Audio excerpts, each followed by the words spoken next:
There were a majority of members, in fact, who favored making some changes to the math standards, but not identifying one state as having better standards than another.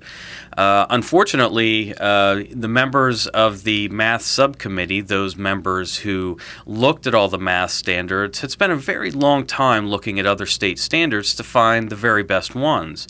And adopting the Minnesota standards seemed to be a no-brainer. The standards are clear, they're universally recognized as outstanding, and they would be free. They're in the public domain. So using those criteria, it seemed like to me to be the perfect recommendation. But there were members of the commission that didn't want to go that far and merely wanted to make changes around the edges. Disappointing to you? I think it is very disappointing because a lot of the academic research out there has identified the reading standards as being okay. There are changes that they need to be made, but making small adjustments to the reading standards seem to be a pretty good way to go.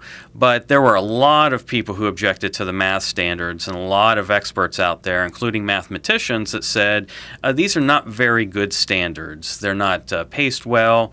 They're not very clear. They don't give very clear direction. They sort of go against some of the conventional wisdom about how to teach math, and there were concerns about the high school math sequence. So you combine all these things together, and then you ask the question of whether the math standards, the Common Core math standards, are good enough to be saved. And I don't think that they are. A lot of experts don't think that they are. And, of course, there were a lot of members of the Academic Standards Review Commission who didn't think that they were.